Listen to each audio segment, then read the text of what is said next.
এই দেহে প্রাণ পাখিটা থাকবে, যতদিন গোবিন্দ রাধা মাধব আমার অনাদির আদি আমার আরাধ্য শ্রী জগদীশ পরমহংসদেবের কৃপা থাকবে, ততদিন যেন আপনাদের মতো সাধুগুরু বৈষ্ণবের চরণধূলি পেতে পারি।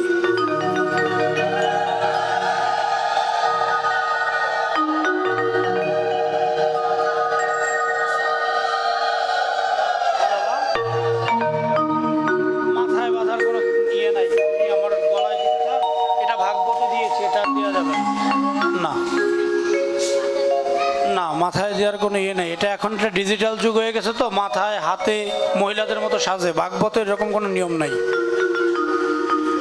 এখন আজকে আপনাদের মতো সাধুগুরু বৈষ্ণবের যে কৃপা, যে ভালোবাসা পেয়েছি, সকাল থেকে জার্নি চলছে বাবা। সকালবেলা বাসার থেকে বেরিয়েছি, খুলনায় প্রোগ্রাম ছিল, সেটা শেষ করে আপনাদের টানে আবার চলে এসেছি। একটানা প্রোগ্রাম চলছে এই কদিন, কিন্তু যখন আপনাদের মতো সাধুগুরু বৈষ্ণবের মাঝে আসি তখন আর কষ্ট থাকে না, কষ্টটা দূর হয়ে যায়। কারণ আপনাদের এই সাধুগুরু বৈষ্ণবের চরণধূলির এমনই মহিমা, এমনই কৃপা, যেগুলো পেলে আর কষ্ট, দুঃখ, যন্ত্রণা এগুলো কিছুই থাকে না। যাই হোক, রাত্র অনেক হয়েছে, আমরা কথায় বেশি বাড়াবো না। আমরা এখন সকলে প্রেমধ্বনি দিয়ে গুরু বন্দনায় প্রবেশ করব। গুরু বন্দনা করার পরে আমরা একটা ভজন কীর্তন করব। ভজন কীর্তনের মধ্য দিয়ে আমরা সেই ভাগবতের অমীয় ধারায় প্রবেশ করব। কারণ গোবিন্দ কৃপা ছাড়া তো ভাগবত কথা আমার মতো অধমের পক্ষে বলা সম্ভব নয়। একমাত্র যদি তিনি কৃপা করেন আর আপনাদের মতো সাধুগুরু বৈষ্ণবের কৃপা হয়, তবেই আমার মতো অধমের পক্ষে হরি কথা আস্বাদন করানো সম্ভব হবে। জয় নিতাই, জয় গৌর। তো আসুন আর দেরি না করে আমরা প্রেমধ্বনি দিয়ে সেই গুরুদেবের চরণে আশ্রয় নেই, গুরু চরণে আশ্রয় নিয়ে গোবিন্দের চরণে আশ্রয় নেই, তারপরে আমরা ভাগবতের সেই অমীয় ধারায় প্রবেশ করি। নিতাই গৌর, হরিবল। জয় জয় নিতাই গৌর সীতানাথ প্রীতি প্রেমানন্দে। একবার বদন ভরে হরি হরি বল মন। জয় জয় জয় জয় ইষ্ট গুরু প্রীতি প্রেমানন্দে।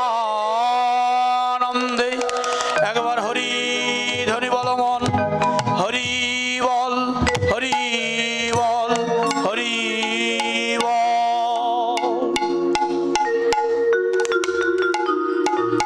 গুরু কৃপাহি কেবল, গুরু কৃপাহি কেবল, গুরু কৃপাহি কেবল, গুরু কৃপাহি কেবল, কৃপাহি কেবল, গুরু কৃপাহি কেবল, গুরু কৃপাহি কেবল, গুরু কৃপাহি কেবল। ওম অজ্ঞানং তিমিরং ধস্য জ্ঞানান জলশলাকয়া চক্ষুরোন্মিলিতং যেন তস্मै শ্রী গুরবে নমঃ। কৃপাহি কেবল, গুরু কৃপাহি কেবল, গুরু কৃপাহি কেবল, গুরু কৃপাহি কেবল। বাঞ্ছাকল্পতরু ভট্ট কৃপা সিন্ধু কয়েব চ পতিতানাং পাবনেভ্যো সর্ব বৈষ্ণবেভ্যো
মূল্যে শিবে সর্বত্র সাধিকে শরণ্যে ত্র্যম্বকে গৌরী নারায়ণী নমস্তুতে।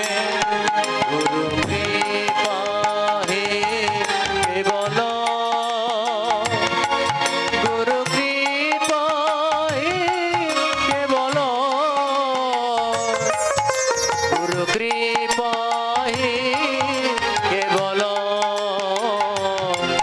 গুরু কৃপা হে কেবল। अथो भगवत कथायामृत श्री भगवान वैष्णव विरचितम् श्री सुखदेव गोस्वामी मुखोऽमृतवाणी राजा परीक्षित श्रणामः। गुरु कृपा हे केवल, गुरु कृपा हे केवल,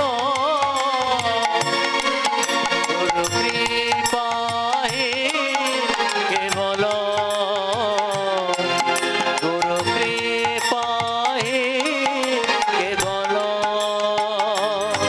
गुरु कृपा ही केवल, गुरु कृपा ही केवल, गुरु कृपा ही केवल, कृपा ही केवल। गुरु कृपा ही केवल, गुरु कृपा ही केवल, गुरु कृपा ही केवल,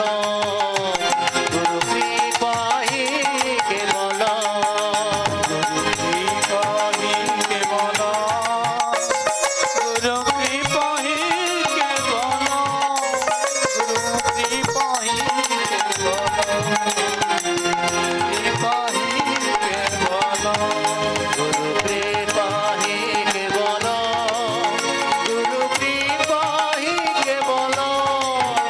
गुरु कृपा ही केवल, कृपा ही केवल। गुरु कृपा ही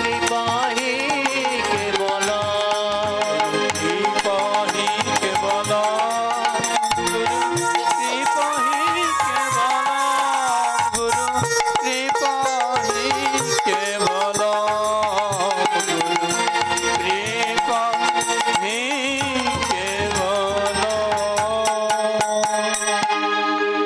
দাদা এক্সট্রা একটা মাইক্রোফোন কি হবে আপনাদের কাছে? তাহলে একটা মাইক্রোফোন এখানে দেন আর একটা মাইক্রোফোন দেন। জয় নিতাই, জয় গৌ। আমরা গুরু বন্দনা করলাম, এখন আমরা একটা ভজন কীর্তন করব, যে ভজন কীর্তনের মধ্য দিয়ে আমরা ভাগবতের সেই অমীয় ধারায় প্রবেশ করব। নিতাই গৌর হরি বল। আর মায়েদেরকে বলছি, যাদের ছোট বাচ্চা আছে দয়া করে নিজের কাছে রাখবেন, কেননা আমার একটা খুব বাজে অভ্যাস আছে, আগের থেকে বলে দেয়া ভালো। কারণ আমি যখন কথায় প্রবেশ করে যাব তখন যদি কোনো সাইডটা কয়, আমি কিন্তু বাবা উল্টো পাল্টা কথা বলি। হ্যালো, ঠিক আছে? এই জন্য যত সময় এই কথা চলবে, হরি কথা আস্বাদন করবেন, তত সময় মৌন ব্রত পালন করতে হবে। যার যার বাচ্চা তার তার দায়িত্বে রাখুন, কোনো সাউন্ড যেন আমার কানে না আসে, এটা আপনাদের কাছে চরণ দুটো ধরে অনুরোধ।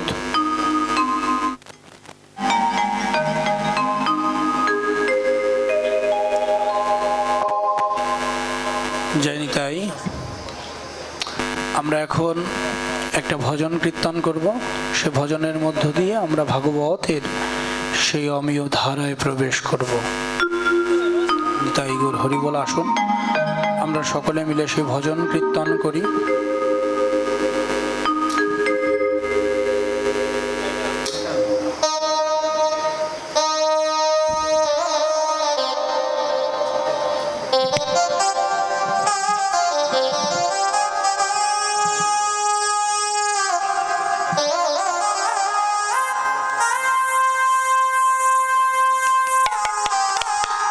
Hello hello check hello hello hello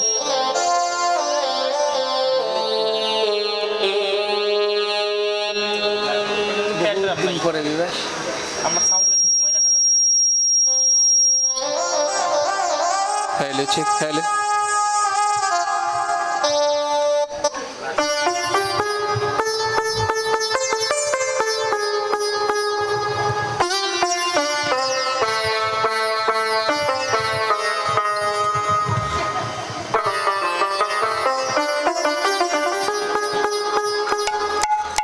জয় নিতাই, জয় গৌর। আমরা এখন একটা ভজন কীর্তন করব, যে ভজনের মধ্য দিয়ে আমরা ভাগবতের সে অমীয় ধারায় প্রবেশ করব। জয় নিতাই গৌর, হরি বল। বাবা মেন ভোকালটা আর একটু বাড়া থাকবে, হ্যাঁ মেন ভোকালটা একটু কম পাচ্ছে। জয় নিতাই, জয় গৌর, জয় নিতাই, জয় গৌর। র সাউন্ড বের হচ্ছে, সাউন্ডে প্রেম নেই, একটু রিভাব দাও, একটু হালকা রিভাব, সাউন্ডটা ভাসতে হবে। জয় নিতাই, জয় গৌর, জয় রাধেশ। আমরা এখন সেই গোবিন্দের একটা আরতি করব। আরতির মধ্যে দিয়ে গোবিন্দকে এখানে আনার একটা চেষ্টা করব, কারণ তাকে না ডাকলে তো তিনি আসবেন না। যেহেতু তারই রসসুধা আজকে আমরা পান করব, সেহেতু তাকে এখানে আমন্ত্রণ ব্যতীত আমরা তার রসসুধা সাধন করতে পারি না। নিতাই গৌর হরি বল। তাই আমরা এখন তার আরতির মাধ্যমে তাকে এখানে আমন্ত্রণ জানাবো এবং তারপরেই সে ভাগবতের অমীয় ধারায় প্রবেশ করব। নিতাই গৌর হরি বল। হে গিরিধারী কৃষ্ণ মুরারি, ধূপ দীপ জেলে তোমার আরতি করি। হে গিরিধারী কৃষ্ণ মুরারি, ধূপ দীপ জেলে আরতি করি। হে গিরিধারী কৃষ্ণ মুরারি, ধূপ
যশোদার নয়ন মণি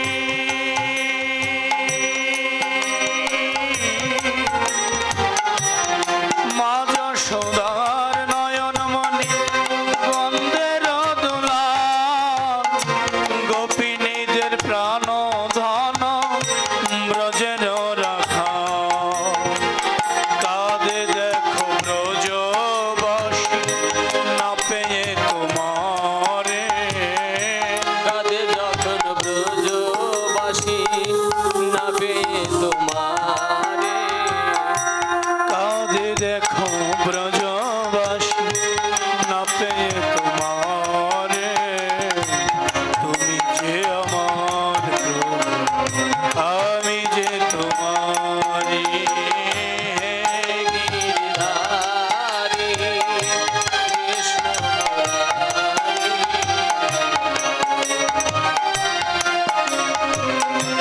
আরতি করি হে গিরিধারী কৃষ্ণ মুরারি দীপ জেলে আরতি করি হে গিরিধারী কৃষ্ণ মুরারি দীপ জেলে আরতি করি ধূপদীপ জেলে আরতি করি ধূপদীপ জেলে আরতি করি। জয় নিতাই, জয় গৌর, জয় রাধেশ্যাম। আমরা গোবিন্দের ভজন কীর্তন করলাম। এখন আমরা বাস করব যে লীলা মাধুরীর মধ্যে রয়েছে আমাদের জীবনের সমস্ত শান্তি, সমস্ত সুখ। যে পথ অবলম্বন করলে এই জড়াজগতের বন্ধন থেকে মুক্তই হওয়া যায়, এই জড়াজগতের মায়া থেকে নিজেকে বিতাড়িত করা যায়। যে ধন অবলম্বন করলে আমার জীবন, আমার মন শান্তির উদয় হয়, শরীরে চৈতন্য জাগ্রত হয়, সেই ভাগবত রসে আমরা এখন প্রবেশ করব। আজকে আমরা জানবো ভাগবতের অষ্টম স্কন্ধের থেকে, যেখানে যে জিনিসটার দ্বারা, যে শ্লোকটার দ্বারা আমাদেরকে বোঝানো হয়েছে যে আমি যতই অহংকারী হই না কেন, যতই দাম্ভিক হই না কেন, যতই নিজেকে শক্তিশালী মনে করি না কেন, আদতেও একটা পর্যায়ে যাওয়ার পরে গোবিন্দের চরণ ব্যতীত আমার কোনো উদ্ধার নেই। কখন উদ্ধার আমি হতে পারবো না। এরকমই একটা সুন্দর দৃষ্টান্ত ভাগবতের অষ্টম স্কন্ধে দিয়ে রেখেছে। কি বলছে ভাগবতের অষ্টম স্কন্ধে? ভাগবতের অষ্টম স্কন্ধে রাজা পরীক্ষিতকে সুখদেব ব্রহ্মচারী 4টি যুগের এই আয়ুকাল সম্বন্ধে জানাচ্ছেন। প্রথমে কি বলছে? বলছে কলিযুগের আয়ু হলো 4,32,000 বছর। এই যে যে যুগটা এখন চলছে, এই যুগটাকে বলে কলিযুগ, যার আয়ু হচ্ছে 4,32,000 বছর, যার মধ্যে কলিযুগ অতিক্রম করেছেন 5,000 বছর। তার মানে এখনো অনেক সময় আমরা জীবিত থাকব, আমাদের জন্য অনেকটা সময় পড়ে আছে।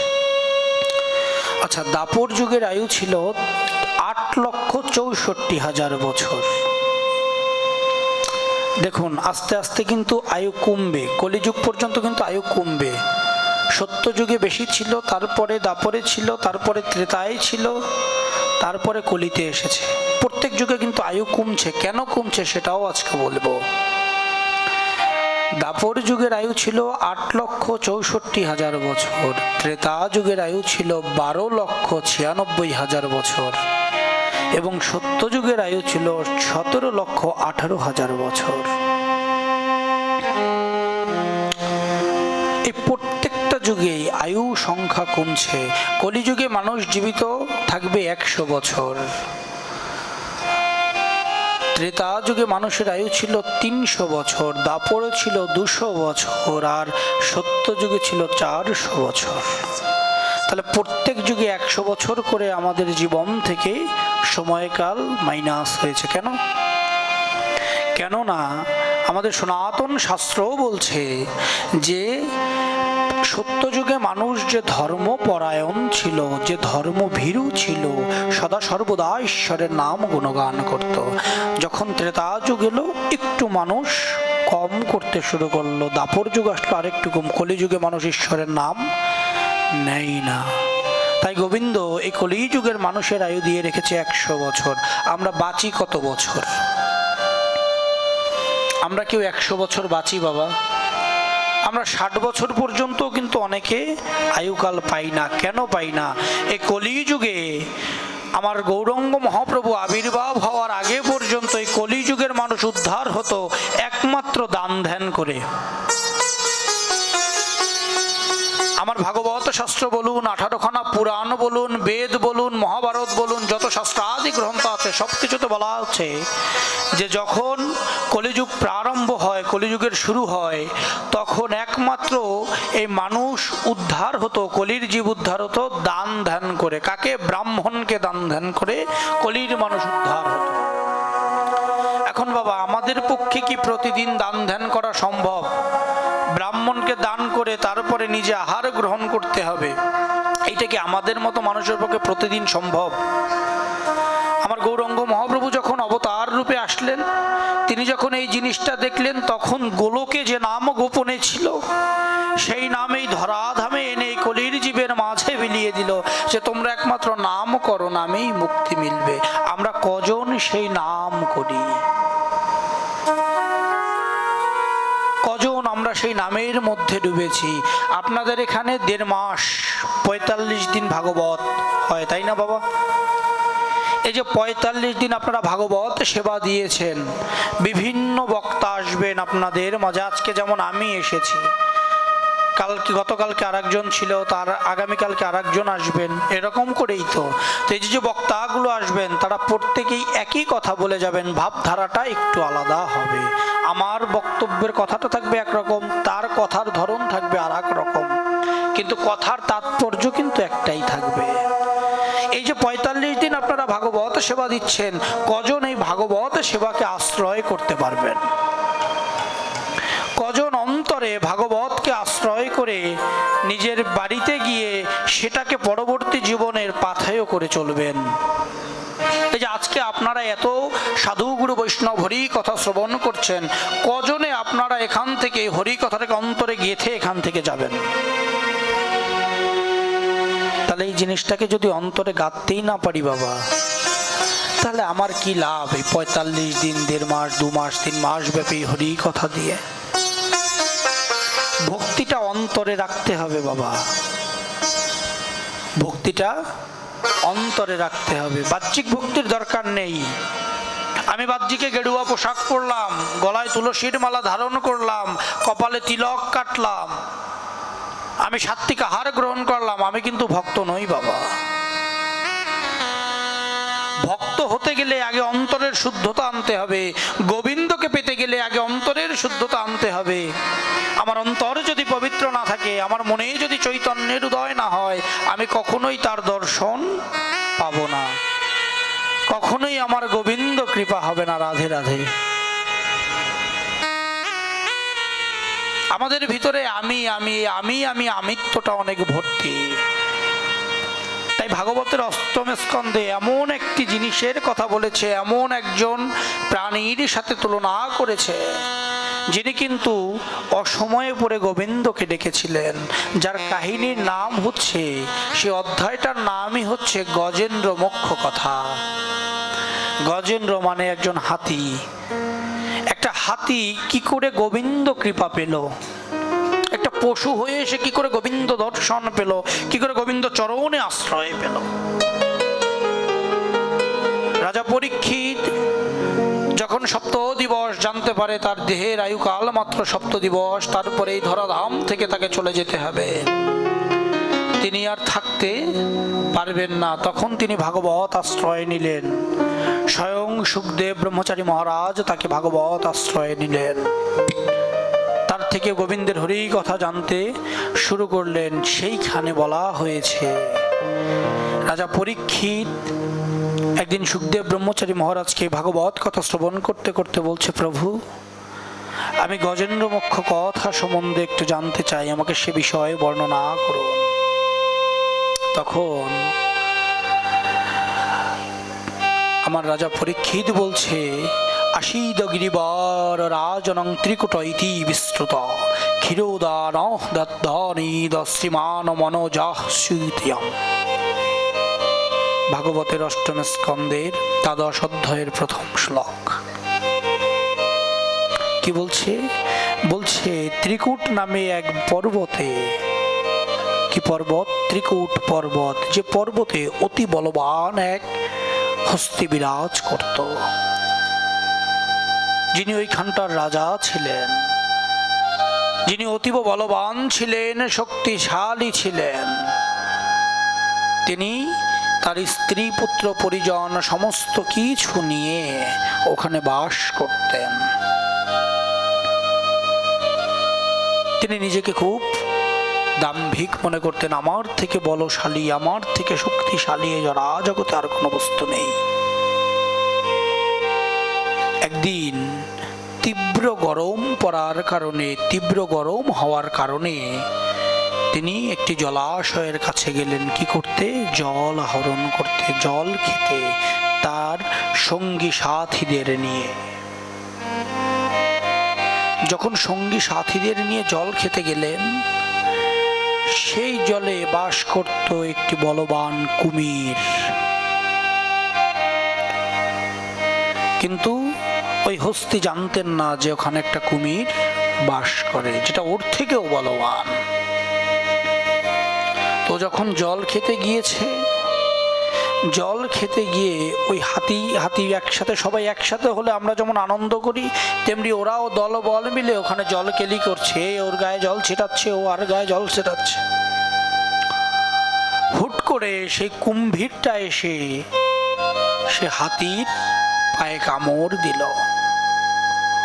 যখন পায়ে কামড় দিল, হাতি আতঙ্কিত হয়ে উঠল, কিরে আমার পায়ে কিসে কামড় দেয়, এত বড় সাহস কার এইদিকে এখানে?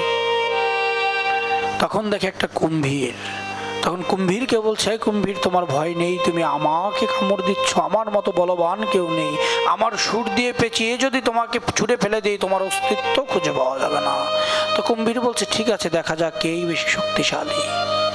তোমার তো শক্তির অনেক অহংকার, তাহলে আজকে দেখা যাক না কে শক্তিশালী। এই কে শক্তিশালী করতে করতে 1000 বছর পার হয়ে গেছে, দুজনের যুদ্ধ, কেউ কাউকে পরাস্ত করতে পারছে না, মানে কেউর থেকে কেউ কম নয়। অথচ ওই দেখুন, যখন হাতির দলবলগুলো ছিল, যখন দেখছে যুদ্ধ করছে, তখন ওই স্ত্রী পুত্র পরিজন, ভাই বন্ধু আত্মীয় স্বজন গ্রামবাসী, হাতির যারা ছিল সবাই ফুলে পলাইছে, কেউ আর ওই জায়গা নাই। দেখবেন আমাদের বাস্তব জীবনের সাথে ঘটনাটার কত মিল বাবা। আমরা যখন বিপদে পড়ি তখন আমার পাশে কিন্তু আমার কেউ থাকে না, সব কিন্তু আমার পাশের থেকে দৌড় দেবে, কেউ থাকবে না। আজকে যারা আমার শুভাকাঙ্ক্ষী ভাই বন্ধু আত্মীয় স্বজন, যারা আমার সাথে ঘুরে, একদিন আমি বিপদে পড়বো, এদের কাউকে আমি পাবো না। এটাই সত্যি, এটাই নিয়তি। তাহলে আমি তখন সাথে কাকে পাবো? তখন একমাত্র সাথে পাবো আমার রাধা মাধবকে, যাকে আমি শয়নে স্বপনে নিদ্রায় জাগরণে ডাকলে তিনি স্বয়ং এসে আমাকে উদ্ধার করে দিয়ে যাবেন। নিতাই গৌর হরি বল।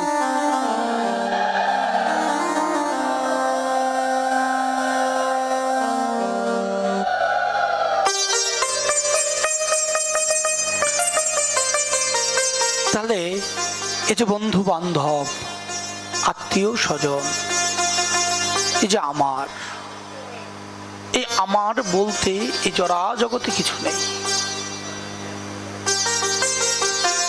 আমি তো আমার নই। গীতায় যখন অর্জুন ভগবান শ্রীকৃষ্ণকে যুদ্ধের সময় বলেছিলেন, প্রভু আমি কাকে হত্যা করব?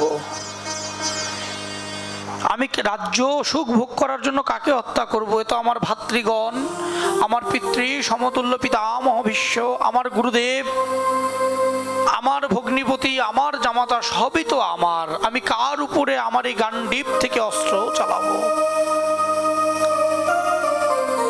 প্রভু এ যুদ্ধের আমার দরকার নেই, এ রাজ্য সুখ আমার দরকার নেই। আমরা 5 ভাই দ্রৌপদীকে নিয়ে না হয় বনেই কাটিয়ে দেব, আমার দরকার নেই প্রভু। তখন গোবিন্দ অর্জুনকে বলেছিল, অর্জুন তুমি কাকে দেখছো? খুব ভালো করে লক্ষ্য করে, বাহ্যিক শরীর হচ্ছে তোমার পিতামহ, আত্মাটাকে নয়। তুমি ধ্বংস করলে ওনার শরীরটাকে করবে, আত্মার কোনো ধ্বংস নেই।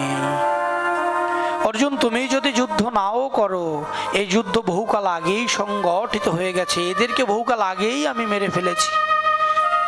ধর্মের সংস্থাপন করার জন্য এদের সাথে যুদ্ধ বহুকাল আগেই হয়ে গেছে। শুধুমাত্র সৃষ্টি রক্ষা করতে এদের এই দেহের বিনাশ আবশ্যক। তাই তুমি যদি না করো, আমি প্রতিজ্ঞা করেছিলাম আমি এই কুরুক্ষেত্রের যুদ্ধে অস্ত্র ধরবো না, কিন্তু আমাকে বাধ্যতামূলক তাহলে অস্ত্র ধরতে হবে প্রতিজ্ঞা ভঙ্গ করে। অর্জুন স্মরণ করো, তুমি কে? কে তুমি? কি তোমার পরিচয়? তুমি কি আদৌ অর্জুন? আদৌ কি কুরুক্ষেত্রের যুদ্ধে তুমি যুদ্ধ করছো? খুব ভালো করে স্মরণ করো। এই যে 18 দিন আমার গোবিন্দ যে গীতার জ্ঞানটা দিয়েছিল অর্জুনকে, সেই জ্ঞান দ্বারাই কিন্তু এই কুরুক্ষেত্রের যুদ্ধ হয়েছিল। সেই জ্ঞান কিন্তু আমরা আহরণ করি। আর এই ভাগবত কিন্তু প্রেম, এটা কিন্তু জ্ঞান নয় বাবা। খুব ভালো করে বুঝবেন, ভাগবত প্রেম আর জ্ঞান হচ্ছে গীতা। গীতাকে আহরণ করলে আমার বাহ্যিক জ্ঞান উপলব্ধি হয়, চৈতন্য উদয়। আর ভাগবতকে আহরণ করলে আমার ভিতরে প্রেম উদিত হয়, আমার ভিতরে গোবিন্দের প্রতি বাসনা জাগে। যে বাসনা, যে কামনা হচ্ছে অহৈতুকীয় কামনা, প্রেম, যার ভিতরে শুধু গোবিন্দের চরণ পাওয়া ছাড়া আর কোনো কিছু এই জড়া জগতে নেই। একমাত্র শান্তি ওই শ্রীপাদ পদ্ম। কিন্তু আমরা ওই শ্রীপাদ পদ্মের দিকে কেউ আহরণ করি না, ওই শ্রীপাদ পদ্ম কেউ অন্তরে ধারণ করি না, ওই জায়গাটায় কেউ যাওয়ার চেষ্টাটুকু করি না। হা গোবিন্দ, হা গোবিন্দ বলে আমার নয়নের জলও আসে না, কাঁদে না দু নয়নের জল। তাহলে আমার তো মোক্ষ লাভ হওয়া সম্ভব নয়। আমি আমার আমার করে ধ্বংসের দিকে এগিয়ে যাচ্ছি, সমস্ত কিছু হারিয়ে ফেলেছি। জীবনের প্রতিটা মুহূর্ত আমার ধ্বংস হয়ে যাচ্ছে এই মোহমায়ায় পড়ে।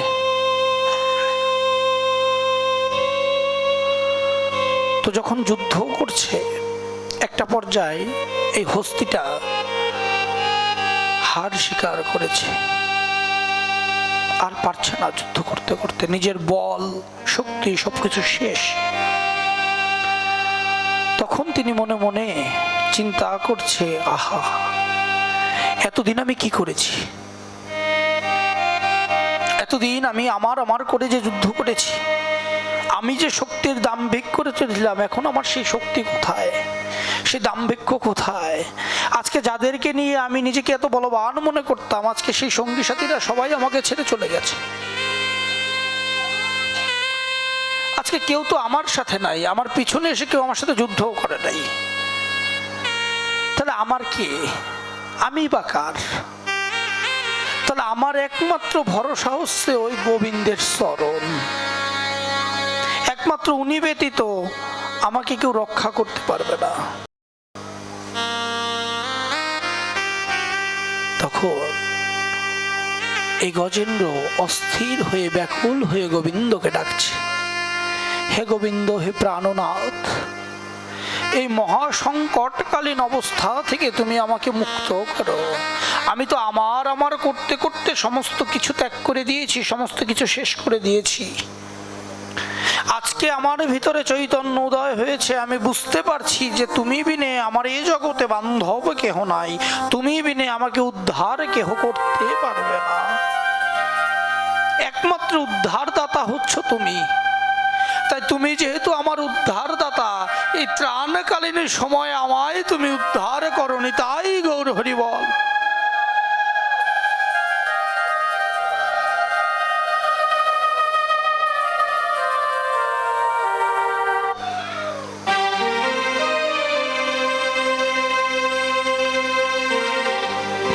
তখন গোবিন্দ আমার প্রাণনাথ বসে বসে ভাবছে যে এতদিন তো তোর দম্ভের অহংকার ছিল, এতদিন তো তোর আমার আমার ছিল, আজ তুই আমার স্মরণে এসেছিস, আজ তুই আমার আমার করতে এসেছিস, আজ তুই সব ভুলে আমার স্মরণে চলে এসেছিস। তাহলে এই স্মরণটা যদি তুই আরো আগে আসতি, তাহলে হয়তোবা তোর এই বিপদ আজকে হতো না। তখন এই গজেন্দ্র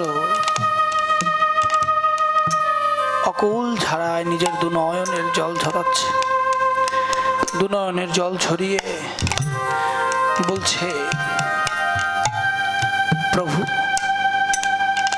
এই পৃথিবীতে তো তুমি আমাদের পাঠিয়েছো, এই পৃথিবীতেও আমাকে তুমি পাঠিয়েছো, ওরেও তুমি পাঠিয়েছো, তাহলে আমার ভিতরে তুমি কেন চৈতন্য দাও নাই?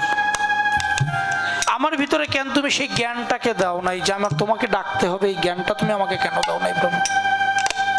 আজকে আমি বিপদে পড়ে কেন তোমাকে স্মরণ করলাম? তাহলে এর আগে যে কালগুলো আমি কাটিয়েছি, সে কালে কেন এসে আমি তোমাকে ডাকলাম না, তোমার নাম নিলাম না, তোমার নাম স্মরণ করলাম?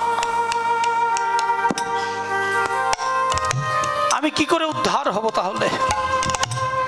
প্রভু এই ত্রাণকালীন সময় তুমি বিনা তো আমার বান্ধব কেহ নাই। প্রভু তুমি আসো, তুমি নিজেও গুণে এসে এই বিপদ থেকে আমাকে উদ্ধার করো, আমাকে তোমার চরণে ঠাঁই দাও। আমি তোমার চরণে আশ্রয় নিলাম প্রভু, ইহজন্মে যতদিন বেঁচে থাকবো তোমার নাম গুণগান ব্যতীত আর কিচ্ছু করবো না, একমাত্র তোমাকেই স্মরণ করব। তুমি আমাকে তোমার চরণে ঠাঁই দাও। আমি তোমার কাছে মিনতি করছি, তোমার চরণ যুগল ধরে রাখছি, তুমি এসো। আমি এই ব্যথা, এই অসহ্য যন্ত্রণা আর সহ্য করতে পারছি না।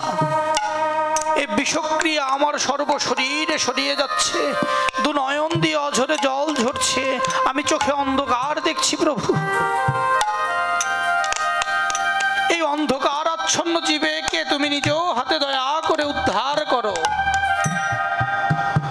তুমি নিজেও হাতে কৃপা করো, তুমি নিজেও গুণে এসো, আমাকে ধরা দাম থেকে মুক্ত করো, ওই মায়ার বাঁধন কাটাও।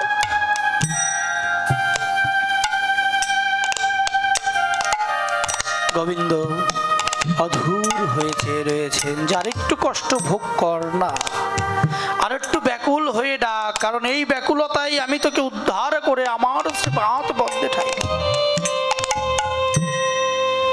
হস্তিটা নিজের দম্ভ অহংকার চূর্ণ করে কষ্ট ভোগ যন্ত্রণা সহ্য করতে করতে বিষক্রিয়া সর্বশরীরে ছড়িয়ে পড়েছে। যখন বিষক্রিয়া সর্বশরীরে ছড়িয়ে পড়েছে, দু নয়ন দিয়ে জল ঝরছে, দু নয়ন দিয়ে জল ঝরছে আর কাঁদছে।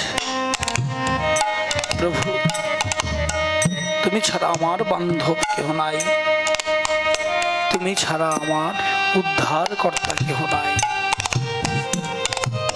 তুমি সৃষ্টি হে গোবিন্দ, আমরা তব পূজারী। এই আমাদেরকে যে পাঠিয়েছো, আমরা তোমার পূজারী প্রভু। তুমি একমাত্র সৃষ্টি, অনাদির আদি, সর্বকারণে কারণম, তুমি বিনে কেউ নেই, একমাত্র উদ্ধার কর্তা তুমি। তাই তুমি আমাকে এই বিপদ থেকে, ত্রাণকালীন সময় থেকে উদ্ধার করো। এ বলছে আর দু নয়ন দিয়ে জল ঝরছে, আর মনে মনে বলছে, তুমি সৃষ্টি হে গোবিন্দ, তুমি সৃষ্টি হে গোবিন্দ,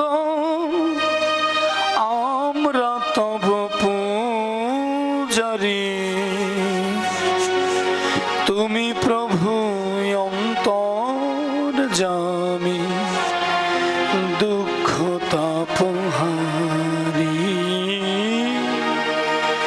তুমি প্রভু অন্তর যামি দুঃখ তাপহারি তুমি সৃষ্টি হে গোবিন্দ তুমি সৃষ্টি হে গোবিন্দ তুমি সৃষ্টি হে গোবিন্দ আমরা তবু জারি তুমি প্রভু অন্তর জারি দুঃখ তাপহারি তুমি প্রভু অন্তর জারি দুঃখ তাপহারি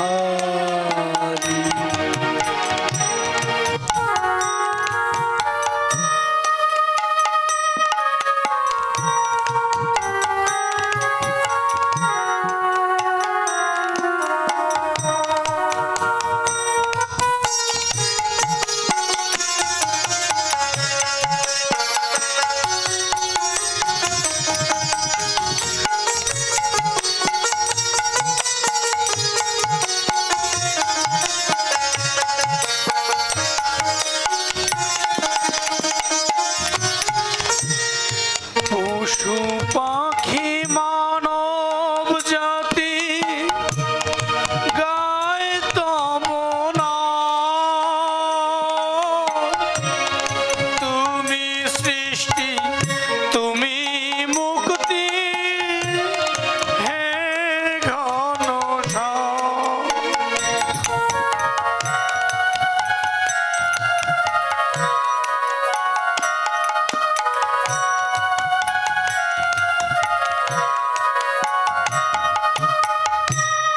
পশু পাখি মানব জাতি গায় তব নাম।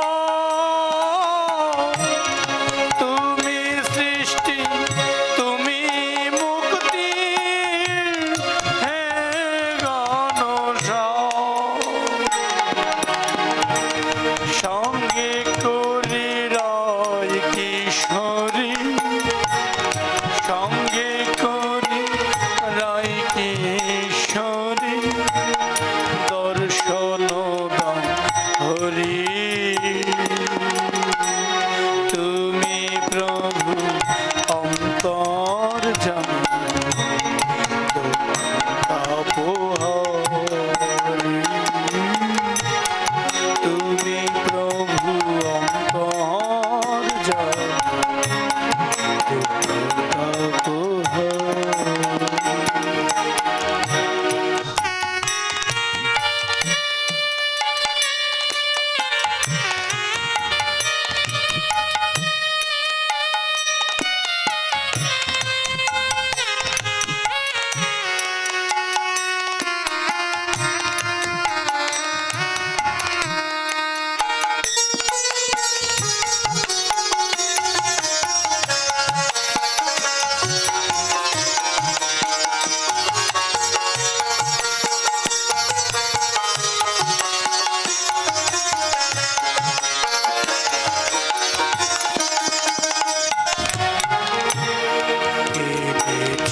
নয়নের ধোয়াতে চলো ভক্তি ফুল সাথে আরো প্রেম চঙ্গ এনেছি নয়নের আমি ধোয়াতে চলো ভক্তি ফুল সাথে আরো প্রেম চঙ্গ সাজিয়েছি ডালা তোমার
হস্তি মনে মনে গোবিন্দের উদ্দেশ্যে বন্দনা করতে করতে অঝোর ধারায় কাচ্ছে, তার প্রাণও পাখি যায় যায় অবস্থা।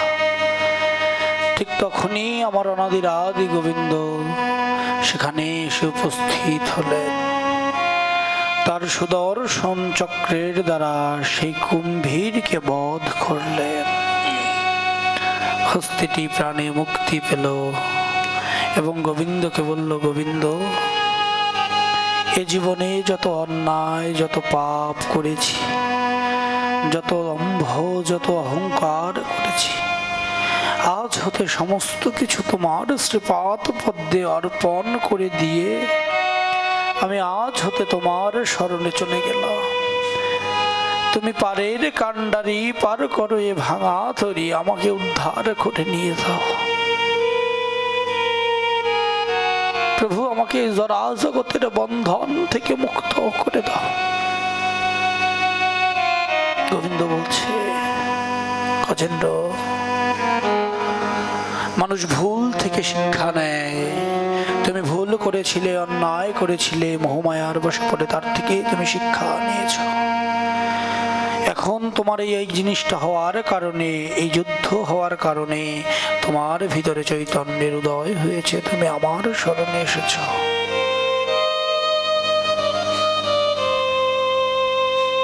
তোমাকে আমি আমার শরণে নিলাম, আমার শ্রীপাদ পদ্মে ঠাঁই দিলাম।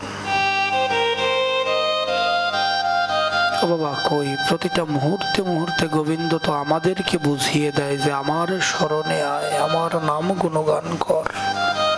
কই আমরা তো মনের ভুলে একবারও তাকে ডাকি না, আমরা তো মনের ভুলে একবারও তার চরণে আশ্রয় নেই না। আমার দুনয়ন তো হা গোবিন্দ বলে কাঁদে না, আমার অন্তর দৃষ্টি তো গোবিন্দকে দেখতে চায় না। আমি মোহমায়ার বশে পড়ে স্ত্রী পুত্র পরিজন নিয়ে বসে আছি। আমার বাড়ি, আমার গাড়ি, আমার নারী। কিন্তু যেদিন আমি চলে যাব, সেদিন আমার সাথে দেবে এক মুঠো তিল, গোটা কয়েক করি আর একটা মাটির হাড়ি, আর কিন্তু কিছু সাথে দেবে না বাবা। আপনি 500 কোটি টাকার মালিক হন, আপনার 5,000 কোটি টাকার বাড়ি থাকুক, গাড়ি থাকুক, কিছু কিন্তু আপনি যখন সীতার আগুনে যাবেন তখন কিন্তু কিছু আপনারও সঙ্গে দেবে না। আপনি যে পালঙ্কটায় ঘুমান সেই পালঙ্কটাও দেবে না, একটা বাঁশের মাচা বানিয়ে কান্দে করে নিয়ে চলে যাবে শ্মশানে।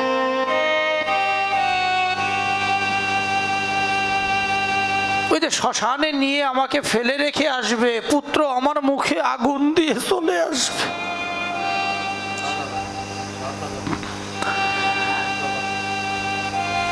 এগারো দিনের দিন আমার শ্রাদ্ধ শান্তি করে আমাকে ছেড়ে দেবে। একমাত্র আমার পারের সম্বল হবে এই কৃষ্ণ নাম, এই হরিনাম, মধুর নাম। ও বাবা, এই যে ভক্ত সঙ্গ করছি আজকে, এই আপনাদের ভক্তদের চরণ ধুলি এই অধমের সাথে যাবে, আর কিন্তু কিছু যাবে না বাবা। আমি পাঠের শুরুতেই বলেছি আজকে সারাটা দিন অনেক কষ্ট গিয়েছে বাবা। খুলনায় ছিলাম, খুলনা দৌলতপুরে ছিলাম, সেখানে অনুষ্ঠান শেষ করে কোনো রকম দুটো প্রসাদ নিয়ে আবার রওনা দিয়েছি। আসতে অনেকটা সময় লেগে গেছে, রাস্তায় অনেক গাড়ির চাপ। কিন্তু অন্তরে শুধু বারবার ভাবছি যে আমার জন্য কত মা, কত বাবারা বসে আছে, এদের অন্তরে আমি কষ্ট দিচ্ছি।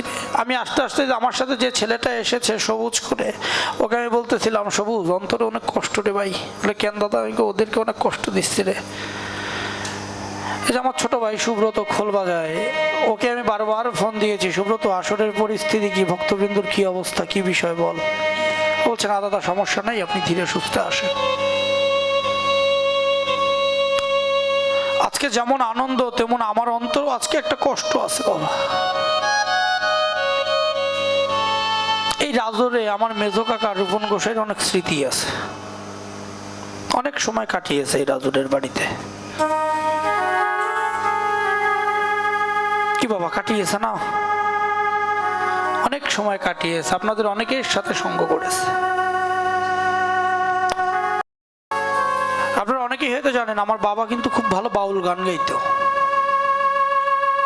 এটা অনেকেই হয়তো বাবার সাথে যারা চলেছেন তারা জানেন। আজকে একদিকে কষ্ট আর একদিকে আনন্দ। আনন্দ কেন জানেন? আনন্দ হচ্ছে আমার বাবা যতদিন এই গানের জগতে ছিল, আমার বাবা যাকে ছাড়া আসরে উঠতো না সে হচ্ছে এই যে কিবোর্ড বাজাচ্ছে বিবাস।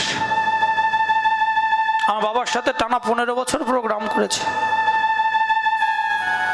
আর আজকে দেখুন আমার এমনই কপাল, আমার সাথে মূলত যে ছেলেটা বাজায় ও আসতে পারেনি। তা আমি বিভাসদা বিভিন্ন প্রোগ্রামে ব্যস্ত থাকে, রামায়ণ গান বাজায়, বিভিন্ন প্রোগ্রাম করে। তো আমি বিভাসদাকে ফোন দিয়ে বললাম, দাদা ছোট ভাইয়ের একটা প্রোগ্রাম করে দিবেন। তো আমারে গোসাই গোসাই বলে গোসাই তুমি কি বলো, আমি যাব। আজকে একদিক দিয়ে আনন্দ, সে আমার বাবার স্নেহ। সেখানে আমার বাবা বলতো, বিভাস তুই আমার একটা ছেলে, ছেলের মতো ভালোবাসতো সবসময়। আমার বাড়িতে বহুত রাত কাটিয়েছে। এই যে আমি যে গানগুলো গাই না, এগুলো আমাকে অনেকটা বিভাসদা শিখিয়েছে। কিবোর্ডের কর্ড ধরা আমাকে বিভাসদা শিখিয়েছে। বহুত বহুত সঙ্গ করেছি দাদার সাথে। আজকে সেই প্রাণপ্রিয় মানুষটাকে আমি পেয়েছি। ওরে দেখলে বাবার কথা মনে পড়ে। কত আসর ও বাবার সাথে যে করেছে, কত রাত্র ও আর আমি এক বিছানায় ঘুমিয়েছি। সেই দাদাকে আজকে আপনাদের মাঝে পেয়েছি। আপনারা না ডাকলে হয়তো বিভাসদার সংস্পর্শটা পেতাম না। এটাই সত্যি বাবা। আপনাদের মতো সাধুগুরু বৈষ্ণবের চরণ ধুলি পাচ্ছি, বিশ্বাস করেন বাবা, একটু কষ্ট একটু ক্লান্তি কিছু নেই। আমি যখন আসতেছিলাম, এই আপনাদের যারা আমার সাথে যোগাযোগ করেছিল বলছিল, দাদা এখানে পৌঁছানোর পরে একটু ফ্রেশ ট্রেশ হয়ে চাটা খেয়ে তারপরে না হয় আসলে যাবেন। তো আমি যখনই গাড়ির থেকে ওখানে নেমেছি, নেমে যখন আপনাদের ভক্তদের দর্শন করলাম, মায়েরা যখন আমাকে বরণ করে আনলো, যার যোগ্য আমি নই, যার যোগ্যতা আমার নেই, আপনারা যে আশীর্বাদ আমাকে করেছেন, যে আড়ম্বরে আমাকে এনেছেন, তার যোগ্য আমি নই, এই অধম তার যোগ্য নেই। যখন আপনাদের ভক্তদের দেখলাম তখন মনে হলো যে চা খাওয়ার থেকে বেশি ইম্পর্টেন্ট হচ্ছে এখনই ভক্ত সঙ্গ করা। তাই আর কিন্তু ওইদিকে যাই নেই বাবা, এসেই মন্দিরে প্রণাম করে ব্যাস আসনে উঠে গেছি। আপনাদের মতো এই সাধুগুরু বৈষ্ণবের চরণ ধুলি অধমের ভাগ্যে জুটবে তো বহু বহু পুণ্যের।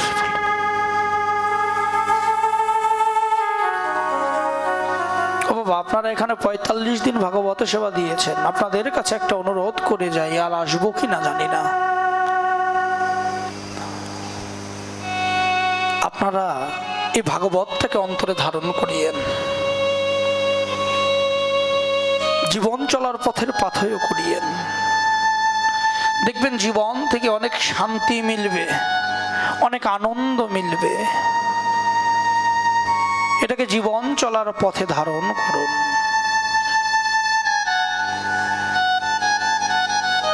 হ্যাঁ, এখন বলতে পারেন বাবা আমরা অনেকেই তো আমিষ খাই, ভাগবত সেবা নিতে গেলে তো নিরামিষ খেতে হয়। অনেকে বলে না, এরকম কোনো ব্যাপার নেই, এরকম কোনো ব্যাপার নেই। আমি বলে যাই, এই যে ইউটিউব চলছে, দাদা মনে হয় লাইভ করছে, আমি বলে যাই এরকম কোনো ব্যাপার নেই। যারা নিরামিষ খায়, এখানে যদি কোনো নিরামিষ বাবারা থেকে থাকেন তাহলে একটু দয়া করে হাত জাগাবেন তো। আর আর এই দুজনেই 3 4 আর 5 আর 6 7 আর 8। এখন আমি যদি বলি আপনারা কেউ নিরামিষ খান না, সবাই আমিষ খান, মানবেন? প্রত্যেকে আমিষ খান, মানবেন? এখন বলেন বাবা কেমন? কথাটা যখন বলছি ব্যাখ্যা দিয়ে বুঝাইতে হবে না বাবা। আমি মাছ খাই না, মাংস খাই না, পেঁয়াজ খাই না, রসুন খাই না, এই তো কি বাবা? আপনাদের প্রত্যেকের বিষয় বাসনার প্রতি আসক্তি আছে না? জায়গা সম্পত্তির প্রতি আসক্তি আছে নাই কার? বাপদাদারা জায়গা সম্পত্তি করে ঠিক গেছে, এর প্রতি আসক্তি নাই কার?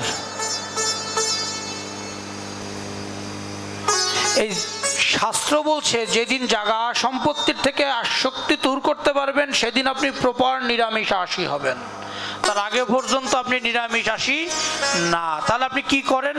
আপনি সাত্ত্বিক আহার গ্রহণ করছেন, আপনি সাত্ত্বিক আহার গ্রহণ করছেন। নিরামিষী হতে গেলে এই বিষয় বাসনার প্রতি আসক্তি ত্যাগ করতে হবে। আপনার শরীরে ষড়রিপু আছে না? কাম, ক্রোধ, লোভ, মোহ, মদ, মাৎসর্য। স্ত্রী থেকে বিয়োগে আছেন কয়জন? স্ত্রী স্পর্শ করেন না কয়জন? বাবা কথাগুলো খুব মন দিয়ে শুনবেন। তাহলে আমার শরীরে যদি ষড়রিপু থাকে, আমি যদি স্ত্রীকে দেখলে আমার শরীরে কামভাব জাগ্রত হয়, আমার যদি বিষয় বাসনার প্রতি আসক্তি থাকে, আমি কখনোই নিরামিষাশী নই, আমি সাত্ত্বিক আহার করি। আমার বাবা মাছ মাংস ভাল লাগে না, আমি সাত্ত্বিক আহার করি। আর একটা বলে যাই, এই যে মায়েরা এখন অনেক একটা কথা হয় যে রজস্বলা অবস্থায় গোবিন্দ পূজা দেয়া যায়, আতুর অসুস্থ থাকলে গোবিন্দ পূজা দেয়া যায়। কি বাবা হয় না? কি দাদা হয় এই সমস্ত কথা হয় না? এগুলো যে মায়েরা যার কথা শুনে চলবেন তারা সশরীরের নরকে চলে যাবেন, স্বর্গে যেতে পারবেন না। এখন বলেন এইটার প্রমাণ কোথায়? এইটার প্রমাণ হচ্ছে হরি ভক্তি বিলাস। যদি কারো ঘরে হরি ভক্তি বিলাস থাকে তাহলে দেখবেন, খুলে দেখবেন, আমার কথা মিলিয়ে নেবেন, কখনো আতুর ওষুধ, সেটা হোক মরা ওষুধ হোক জীবিত ওষুধ, আর প্রকৃতির ডাকে মায়েরা যখন রজস্বলা হন তখন কখনো গোবিন্দ পূজা দেয়া যাবে না।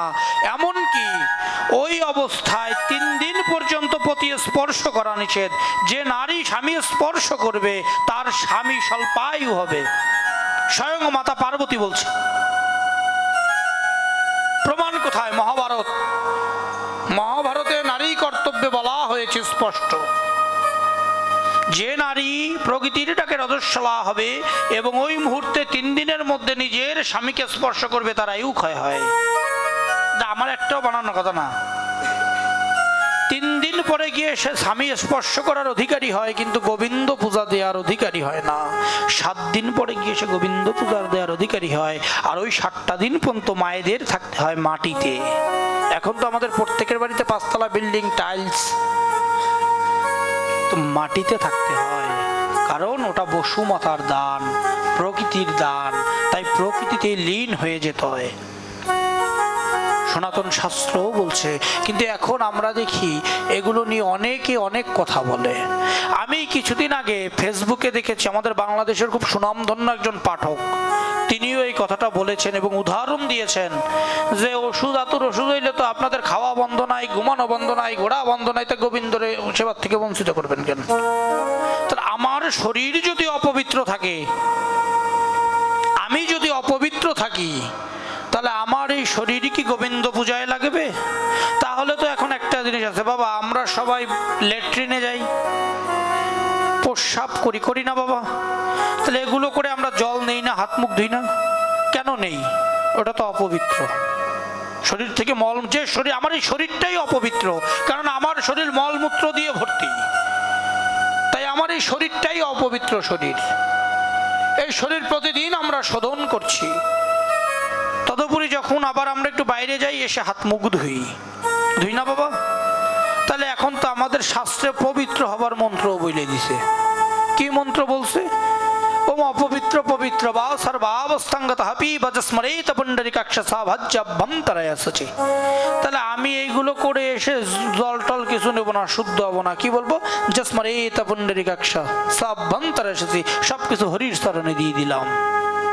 বাবা রাধে রাধে, কথায় যুক্তি আছে কিনা? এটা তো পবিত্র হবার মন্ত্র।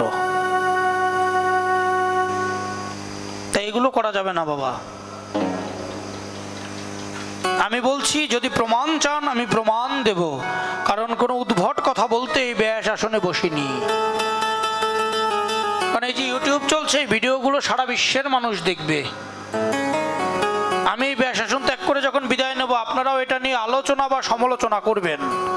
তাই উদ্ভট কথা এখানে বসে তো বলা যাবে না, কারণ এটা স্বয়ং ব্যাসদেবের আসন। এই আসনে বসে উদ্ভট কথা বলার অধিকার কারো নাই। তা আমরা বলি, আমরা ব্যাস আসনে সোফাও দেই না বাবা? কিন্তু এই ব্যাস আসনে এই যে আপনারা তোষক দিচ্ছেন না, এইটা দেওয়ারও নিয়ম নাই জানেন। এই ব্যাস আসন থাকতে হবে শুধু শক্ত একটা কাঠের বিছানা, তার উপরে শুধু একটা আসন থাকতে হবে। স্বয়ং সুখদেব ব্রহ্মচারী মহারাজ, যিনি ভাগবতের বক্তা, তিনি উলঙ্গ অবস্থায় ছিলেন, কিন্তু উলঙ্গ থাকতেন। তিনি কিন্তু উলঙ্গ হয়ে ভাগবত সেবা দিয়েছিলেন রাজা পরীক্ষিতকে। একটা কাঠের চৌকির উপরে বসে, যেটাকে বলা হয় ব্যাসাসন, ব্যাসদেবের আসন। এখন তো আপনারা তোষক দেন, অনেক জায়গায় সোফাও দেয়, পান নিচে বালিশ, মাথার নিচে বালিশ। এই যে আমার পিছনে ওটা দিয়েছেন বালিশ, না এটা আরামের জায়গা নয় বাবা, এটা অনেক কষ্টের জায়গা। এটা গোবিন্দকে প্রাপ্তি করার জায়গা, এটা আরামের জায়গা নয়। আরাম হলো ঘরের মধ্যে জাজিম পাতায় ঘুমাবো নে, কি বাবারা? এইটা আরামের জায়গা নয়, এটা ভক্ত সঙ্গ। আপনারা অনেকে সৈকত ভট্টাচার্যকে চেনেন না? আপনাদের এই প্যান্ডেলে মনে হয় সৈকতদা পাঠও করে গেছে, শরীয়তপুর। হ্যাঁ, সৈকতদা আমার আত্মীয় আর কি, খুবই পরমা আত্মীয়। তো আমি প্রথম যখন ভাগবত এই লাইনে আসি, তারপরেই সৈকতদার সাথে আমার আগে পরে কথা হতো, কিন্তু ওই রকম ব্যাপার ছিল না। তো আমার আশ্রমে এবার সৈকতদা পাঠ করতে এসেছিল পাগলের আগিনে। তো সৈকতদাকে আমার সাথে কালকে রাত্রে প্রায় 1.5 ঘন্টার উপরে আপনাদের এই রাজন নিয়ে অনেক কথা হয়েছে সৈকতদার সাথে। তো সৈকতদার মুখে একটা গল্প শুনেছিলাম। সৈকতদা বলছে, দাদা আমি মুন্সিগঞ্জের একটা জায়গায় পাঠ করতে গেছি, এমনই একটা প্যান্ডেল যেখানে কোনো ব্যাস আসন নেই। হ্যাঁ, তাহলে বলে ওই যে নাট মন্দির করছে, নাট মন্দিরের যে সাইডটা খাম্বা, ওর মাঝখানে আমারে বসাইছে, আর 4 দিক দিয়ে ভক্তরা বইছে, আমি মাঝখানে। সেখানে বসে আমাকে পাঠ করতে হচ্ছে 3 দিন। দাদা সে যে কি প্রেম, সে যে কি আনন্দ, এটা আপনারা বলে বোঝাতে পারবো না। দাদা যে সমস্ত আসলে সোফা দেয় না, মনে হয় কি জানেন, ভক্তদের থেকে আমি কত কয়েক দূরে আছি। এবং এই যে ভাগবত জগৎ, এই যে সৈকতদাকে কিন্তু আমি অনেক কিছু সৈকতদার অনুকরণ করি, অনেক কিছু করি বাবা। কারণ তাকে আমি ভাগবতের আইডল মানি। প্রত্যেকটা মানুষের তো একটা আইডল থাকে। যেমন আমি যখন এই যে গুরু বংশে এসেছি, দীক্ষা দেই না বাবা, আপনারা তো অনেকেই জানেন। এইটার আমার আইডল হচ্ছে আমার জন্মদাতা পিতা। আমি এই ক্ষেত্রে আমার বাবাকে অনুসরণ করি। তিনি কেমন কথা বলতেন, কিভাবে চলতেন, কিভাবে হাঁটতেন, ওইটাই ফলো করি। আর এই ভাগবতের জগতে আসার পরে আমি সৈকত দাদার খুব ভালো করি। কেন দাদাকে ফলো করি? দাদার বাচন ভঙ্গি, দাদার কথা, দাদার চালচলন, এটা আমাকে অনুপ্রেরণিত করে। কালকেও অনেক কথা হয়েছে দাদার সাথে। দাদা আমার আত্মীয় হয় আর কি, খুব পরমাত্মীয়, খালি আত্মীয় না, রক্তের সম্পর্ক আর কি। আজকে আপনাদের মাঝে আসতে পেরে নিজেকে খুবই খুবই খুবই ধন্য মনে করছি। আপনাদের মতো সাধুগুরু বৈষ্ণবের চরণ ধুলি পাচ্ছি ও বাবা। তাই এই ভাগবতকে আশ্রয় করতে হলে এই যে কাহিনীটা, যে শ্লোকটা দিয়ে আমি শুরু করেছিলাম, সেখানে কিন্তু একটা কথাই বলা হয়েছে, তুমি যতই দাম্ভিক হও না কেন, যতই অহংকারী হও না কেন, যতই তোমার ভিতরে আত্ম অহংকার থাকুক না কেন, শেষের দিনে পার কাণ্ডারি কিন্তু একমাত্র আমারই অনাদির আদি গোবিন্দ। উনি ব্যতীত কিন্তু আমার সাথে আর কেউ যাবে না বাবা। আমাকে উদ্ধার কিন্তু একমাত্র উনি করবে। একমাত্র উনিই আছে যিনি বৈতরণীর ঘাট থেকে আমার হাত দুটো ধরে আমাকে পার করে নিয়ে যাবে। আর যদি উনি না থাকে বাবা, তাহলে আমার মতো অধমের কোনো অস্তিত্ব থাকবে না। আমার সাথে যাবে এই হরিনাম, আপনাদের মতো সাধু গুরু বৈষ্ণবের চরণ ধুলি। কারণ আমার গোবিন্দ বলেছে, আমি হতে আমার নাম বড়, নাম হতে ভক্ত বড়, আর ভক্ত হতে ভক্তের চরণ ধুলি আরো বড়।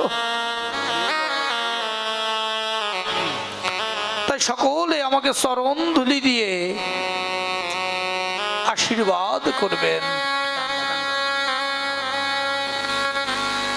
সকলে আমাকে চরণ ধুলি দিয়ে আশীর্বাদ করবেন। এই চরণ ধুলি সঙ্গে নিয়ে যেন আমি বৈতরণীর ঘাটে যেতে পারি। এই চরণ ধুলি সম্বল করে যেন আমার জীবনে গোবিন্দের দর্শন হয়।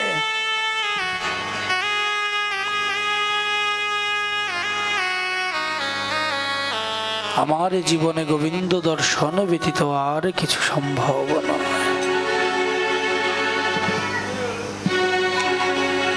এ দেহ, এ মন, এ প্রাণ, সমস্ত কিছু একমাত্র সেই গোবিন্দ কৃপা।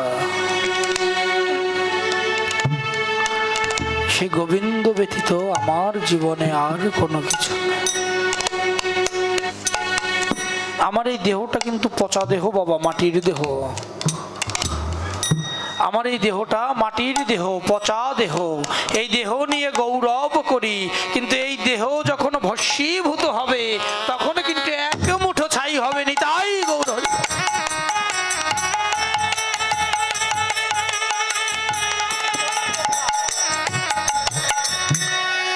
তাহলে আমার এই দেহের কোনো অস্তিত্ব নেই। এই মাটির দেহ যেদিন চলে যাবে, এই মাটির দেহ যেদিন ওদিন মাটিতে লয় হবে, সেই দিন একমাত্র আশ্রয় হবে আমার ওই গোবিন্দের নাম। একমাত্র আশ্রয় হবে সেই গোবিন্দের নাম, সেই গোবিন্দের চরণ। আর কিছু আমার সঙ্গে যাবে না। এই জীবনে এই গোবিন্দ নাম, এই মাটির দেহ, এই শ্মশান ঘাট, এগুলোই আমার সম্পত্তি বাবা। এই জায়গা জমি গাড়ি বাড়ি এগুলো কিন্তু আমার সম্পত্তি। তাই বলছে মাটির দেহ নিতাই গৌর হরিব কি হবে,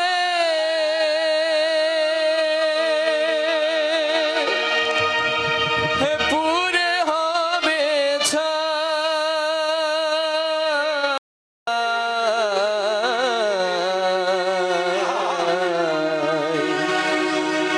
এ দেহ পচা দেহ,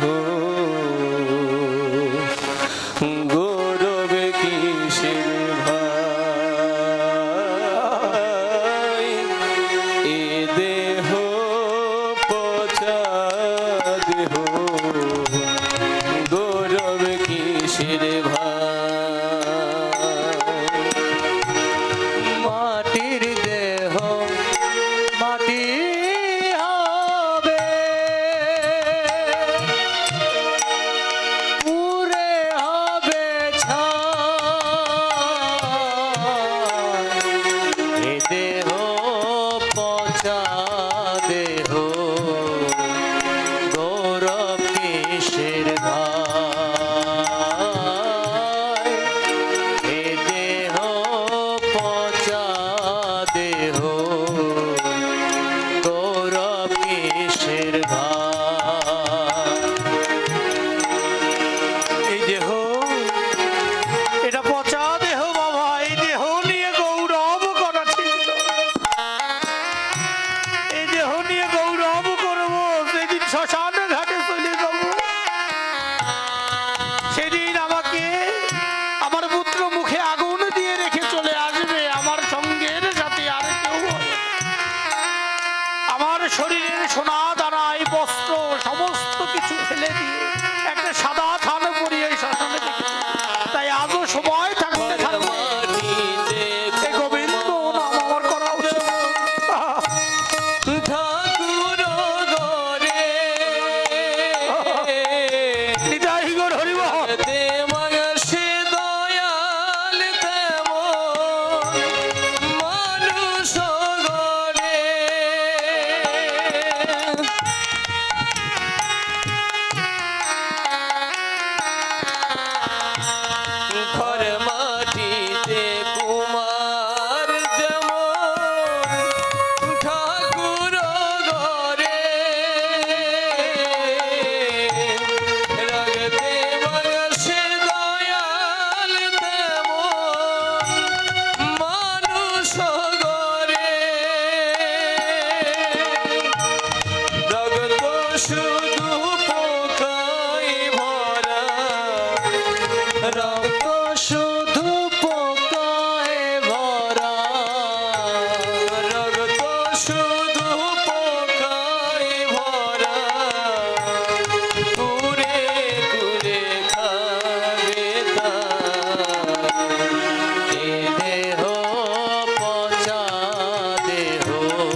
বিছানা রব ঘুমায়ে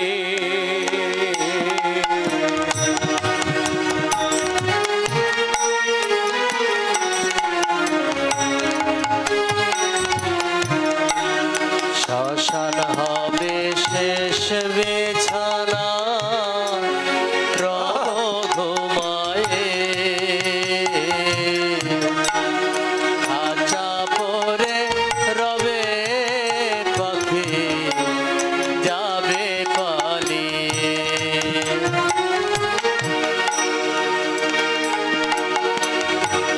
প্রাণ পাখি পালালে দেহ আর দিবে না সারা রাতে মরলে সকাল হলে বলবে বাঁশি মরা নিতাই গৌর হরিবল।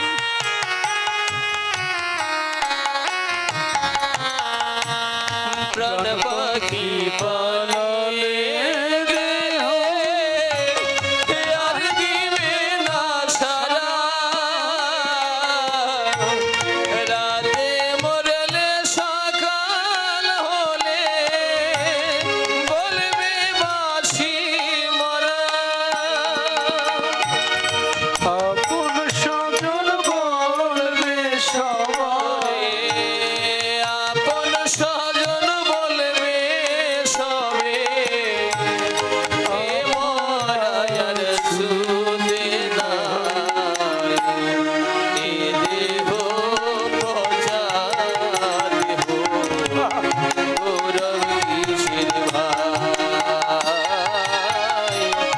এ দেহ পচা দেহ গৌরব কিসের ভাই মাটির দেহ মাটি হবে পুরে হবে ছাই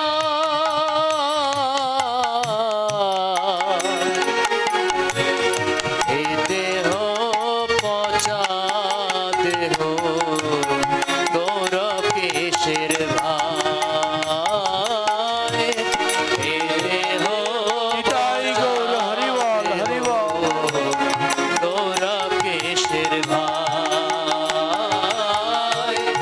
এ দেহ পচা দেহ গৌরব কিসের ভাই এ দেহ পচা দেহ গৌরব কিসের ভাই এই দেহ আমার পচা দেহ। আমরা যেমন ঠাকুরের মূর্তি গড়ায়, কুমোর এসে খড় মাটি দিয়ে যেমন মূর্তি গড়ায়, তেমনি গোবিন্দ তার দেয়া খড় মাটি দিয়ে এই দেহটাকে তৈরি করেছে। এই দেহে বিলীন হয়ে যাব আমরা যেদিন আমাকে শ্মশান নিয়ে যাবে, আমার এই প্রাণ পাখিটা উঠে চলে যাবে। ও আজও যদি সময় থাকতে থাকতে গোবিন্দের নাম না নেই, আজও যদি কৃষ্ণ নামে নয়ন না কাঁদে, তাহলে যেদিন আমার সময় হয়ে যাবে সেই দিন তো আর আমি গোবিন্দ গোবিন্দ বলে ডাকতে পারবো না। আমরা অনেকে এই আজকের কাজ কালকে করব বলে ফেলে রাখি, আজ না হয় কাল, আজ না হয় কাল করি। কিন্তু যেদিন আমার মহাকাল এসে আমার সামনে উপস্থিত হবে, সেই দিন তো বাবা আর আমি কাল কাল করতে পারবো না। কালকে কি বলতে পারবো তুমি কালকে আসো? কাল তো বলবে আমি তখন এসেছি, আমার সাথে করে তোকে নিয়ে যাও। তখন তো আমি বলতে পারবো না যে 2 মিনিট দাও, আমি গোবিন্দকে ডাকি। তখন আমাকে 2 মিনিটও দেবে না।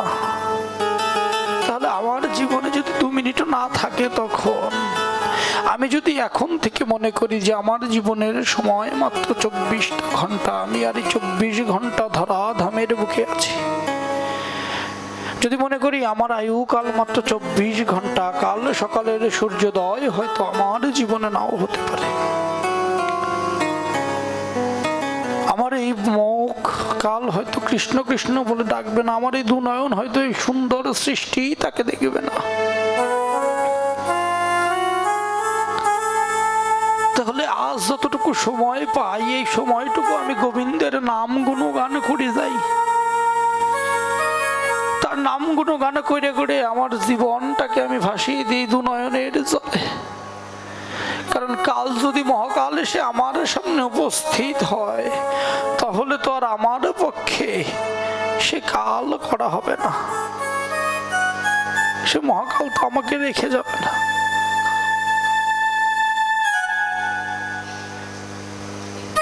তাই আজও সময় থাকতে থাকতে এই যে মায়েরা বাবারা যারা উপস্থিত আছে, সময় থাকতে দিনের সাধনটুকু করে যান, গোবিন্দের নামটুকু করে যান, কৃষ্ণ নামে নিজেকে বিলীন করে দিন। দেখবেন যে অতৃপ্ত শান্তিটা অন্তরে বাসা বেঁধেছে, যে অতৃপ্ত আনন্দ অন্তরে লাগেছে, সে আনন্দ কোনো কিছুর বিনিময়ে ভাগ করতে পারবেন না। একমাত্র ওই আনন্দ পরমানন্দের সাথে মিলিত হয়ে যাবে।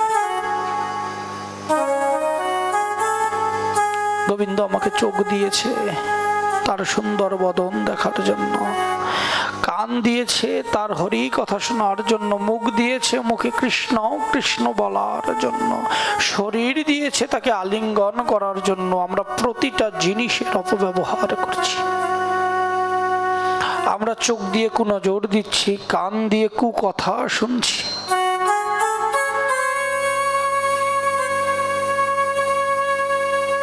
আমরা চোখ দিয়ে কুজিনিস দেখছি, মুখ দিয়ে আমরা খারাপ কথা বলছি, একটা শরীরের একটা অঙ্গকেও আমরা সঠিক উপায়ে কাজে লাগাচ্ছি না।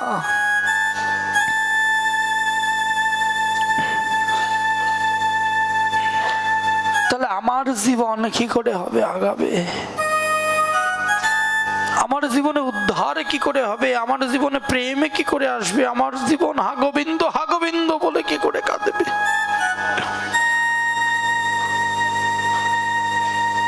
ও ভাই, এখান থেকে যখন আমার সাথে কথা বলে হয়, কথা বলেছিল অশোক কাকু আমার সাথে, আমি শুনলাম উনি অসুস্থ, হসপিটালে আছেন। কি ঠিক বলছি তো?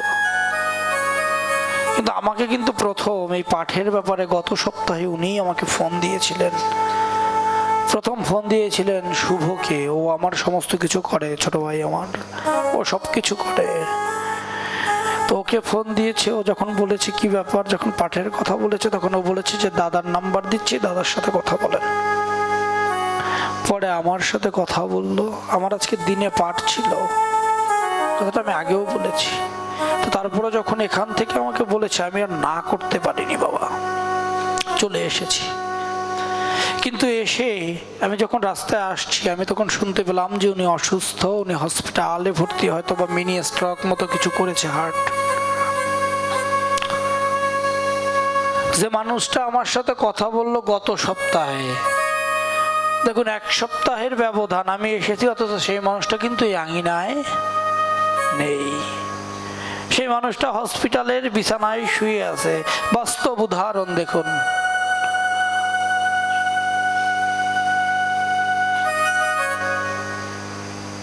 সেই মানুষটা এখন গোবিন্দকে ডাকছে, গোবিন্দ সুস্থ করে আমার স্ত্রী পুত্র পরিজনের কাছে আমাকে ফিরিয়ে দাও।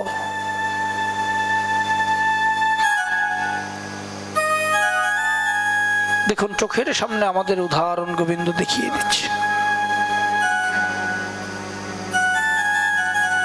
আপনারা ভক্ত মন্ডলী যারা আছেন, বাবা শাস্ত্রে বলে যে ভক্তের কৃপা থাকলে যমের দুয়ার থেকেও ফিরে আসা যায়। ভক্তের কৃপা থাকলে স্বয়ং যমরাজও তাকে টানতে পারে না। তাই আমি আপনাদের মতো ভক্তদের কাছে সে অশোক কুণ্ডুর হয়ে প্রার্থনা করছি, সবাই গোবিন্দের কাছে প্রার্থনা করবেন, গোবিন্দ যেন ওনাকে আমাদের মাঝে ফিরিয়ে দেয়। নিতাই গৌর।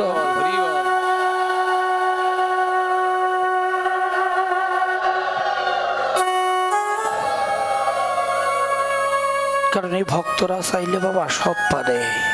এই ভক্তরা যদি প্রার্থনা করে, ভক্তরা যদি কামনা করে, তাহলে সে সুস্থ সুন্দর মতো আমাদের কাছে আবার ফিরে আসবে। তাই সকলে গোবিন্দের কাছে প্রার্থনা করবেন, সকলে গোবিন্দের কাছে প্রার্থনা করবেন যে গোবিন্দ একমাত্র তুমি আমার এই পার কাণ্ডারি।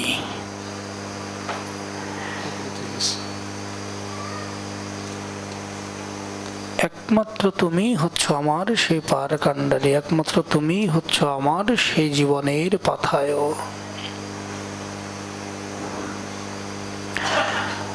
তুমি ব্যতীত আমার জীবন উদ্ধার হওয়া সম্ভব নয়।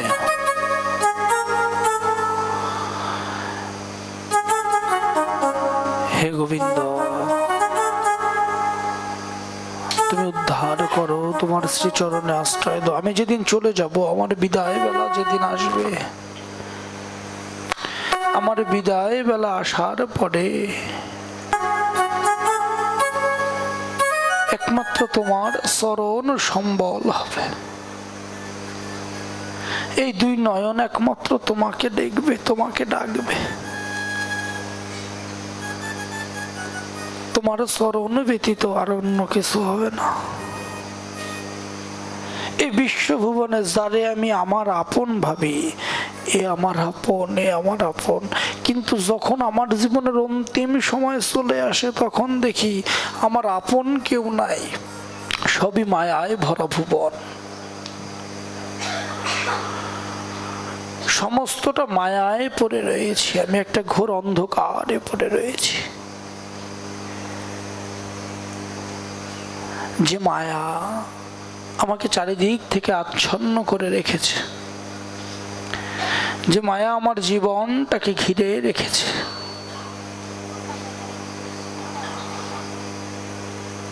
এমনই মায়া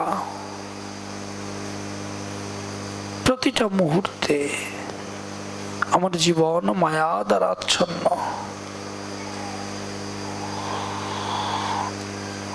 এই যে সংসার, এই জড়া জগৎ, এ সমস্ত কিছু মিথ্যা, সমস্ত কিছু অভিনয় মাত্র। যে দেশটায় আমরা বাস করছি, এই দেশটাও আমার নয়। এই দেশটা হচ্ছে আমার একটা রঙ্গমঞ্চ।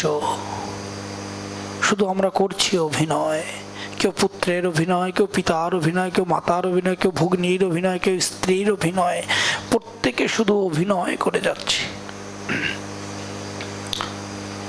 যেদিন এই অভিনয়ের খেলা শেষ হয়ে যাবে, সেই দিন একমাত্র সেই গোবিন্দ পরম ধামে আমি চলে যাব, যেটা আমার নিজ দেশ, নিজ ধাম।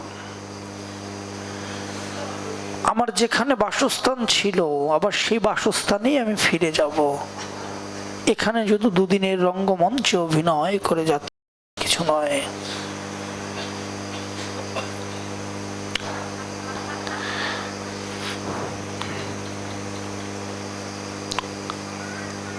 এ জীবন, এ মন, এ প্রাণ আমার গোবিন্দ বিনা কিছু নয়। সমস্ত কিছু আমার গোবিন্দের। তাই আমাদের প্রত্যেকের উচিত আজ হতে গোবিন্দ চরণে নিজেকে আশ্রয় করে দেয়া। আজ হতে গোবিন্দ বিনা, গোবিন্দের সাথে নিজেকে মিলিয়ে দেয়া, গোবিন্দের চরণে আশ্রয় নেয়া। যে প্রাণনাথ, হে প্রাণ গোবিন্দ, তুমি দয়া করে আমাকে তোমার চরণে আশ্রয় দাও। যত ভুল, যত অন্যায়, যত যাই করেছি না কেন প্রভু এ জীবনে, সবই তো তোমার মায়ায় ভুলে, মায়া দ্বারা আচ্ছন্ন করে রেখেছে ওই জড়া জগৎকে। সেই মায়ায় ভুলে পড়ে রয়েছি। সেই মায়ার থেকে জীবকে তুমি উদ্ধার করো, তোমার শ্রীপাদ পদ্মে আমাকে আশ্রয় দাও। নিতাই গৌর হরি বল।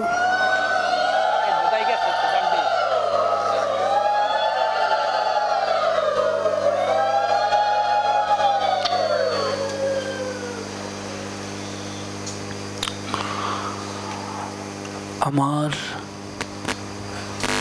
সমস্ত কিছু সবই আমি গোবিন্দের চরণে দিয়েছি। বাবা, আমি অধম কখনো ভাগবত জগতে আসবো কল্পনাও করিনি, কিন্তু দেখুন আমার গোবিন্দের এমনই কৃপা, আমার গোবিন্দের এমনই লীলা যে আমি বাধ্য হয়েছি সেই ভাগবত জগতে চলে আসতে।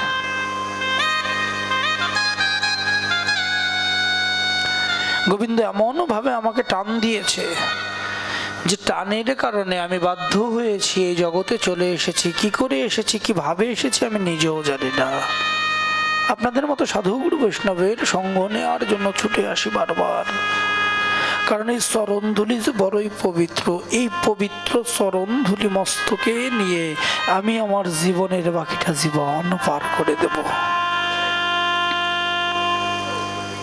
আমি শুধু প্রত্যেকটা আসরে গোবিন্দের কাছে একটাই প্রার্থনা করি, গোবিন্দ আজ হোক কাল হোক আমার এই প্রাণ পাখিটা তো উড়ে যাবে, আজ হোক কাল হোক আমাকে তো যেতেই হবে, বিদায় নিতেই হবে। তো তোমার কাছে আমার একটাই অনুরোধ,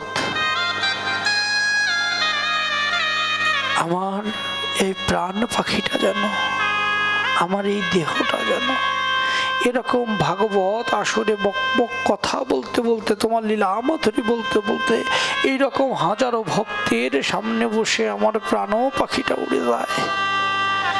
আমি যেন এইখান থেকে বাড়ি গেলাম তারপরে আমার প্রাণ পাখি উড়ে গেল, এরকম করিও না।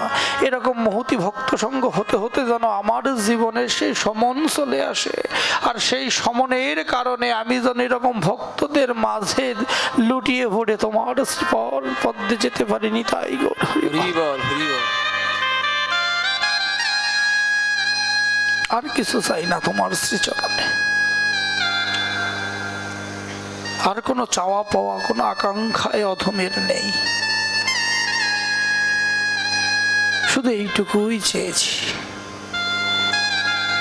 জীবন চলার পাথেয় করেছি ভাগবত শাস্ত্র আর আপনাদের সাধু গুরু বৈষ্ণবের চরণ ধুলি। ও আর একটা কথা বলে যাই, যাদের মা বাবা জীবিত আছে তোমাদের চরণে হাত ধরে অনুরোধ, কেউ কখনো নিজের জন্মদাতা বাবা মার মনে কষ্ট দিও না। কারণ পৃথিবীতে সমস্ত তীর্থ ভ্রমণ করে যে সুখ না পাবে, সবচেয়ে বড় সুখ পাবে মাতৃদেবীর চরণে। বাবা আমি যখন বাসার থেকে বেরোই, আমার মার চরণ ধুলি নিয়ে বেরোই, যত সময় আমার মারে আমি সামনে না পাবো তত সময় আমি বাসার থেকে বেরোবো না। সেটা হোক আমি পাঠের প্রোগ্রামে যাই, হোক বাড়ির থেকে যেখানেই যাই না কেন, কারণ ওই চরণ ধুলির কারণে আমাকে মহা মহা বিপদের হাত থেকে বাঁচিয়ে আনবে। তাই কেউ বাবা মায়ের অন্তরে কষ্ট দিও না,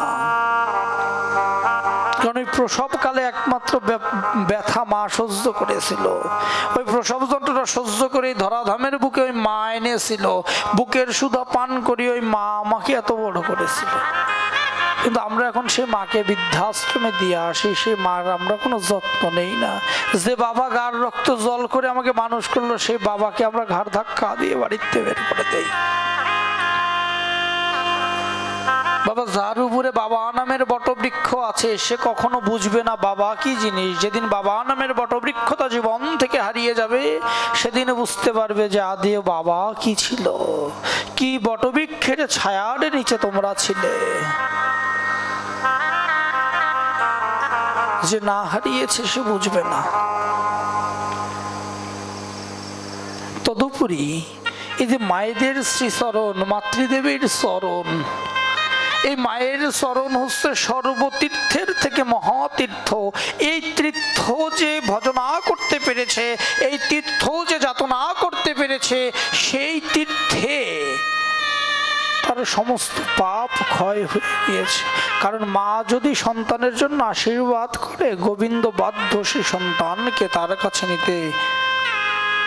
আর সন্তানের কোনো কুকর্মে যদি মায়ের চোখ দিয়ে জল ঝরে, সেই সন্তানের কোনোদিন কোনো সদ্গতি হয় না। তাই তোমাদের কাছে অনুরোধ, চরণ দুটো ধরে কখনো পিতামাতার অন্তরে আঘাত দিও না, কখনো পিতামাতাকে কষ্ট দিও না। যতদিন পৃথিবীর বুকে থাকবে ততদিন পিতামাতার চরণ বন্দনা করে যেও। দেখবে জীবনে অতৃপ্ত শান্তি পেয়েছো, অতৃপ্ত আনন্দ পেয়েছো, এবং ওই পিতামাতার আশীর্বাদে তুমি যদি কোনো ধর্মকর্ম নাও করো না বাবা, ওই পিতামাতার আশীর্বাদে তুমি স্বর্গে যেতে পারবে। কিন্তু পিতামাতা যদি কষ্ট পায়, আমি যতই তীর্থক্ষেত্র গয়া গঙ্গা ভ্রমণ করি আমার জীবনে কোনো স্বর্গ আসবে না।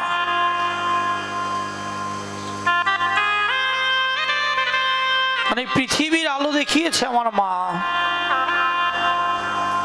আমাকে এত বড়ও করেছে, গায়ের রক্ত জল করে বড়ও করেছে আমার বাবা। আজকে তাদেরকে আমি ভালোবাসি না, তাদেরকে আমি শ্রদ্ধা করি না, আমি তাদেরকে দূর করে দিচ্ছি, তাহলে আমার জীবনে কি করে সে মোক্ষ লাভ হবে?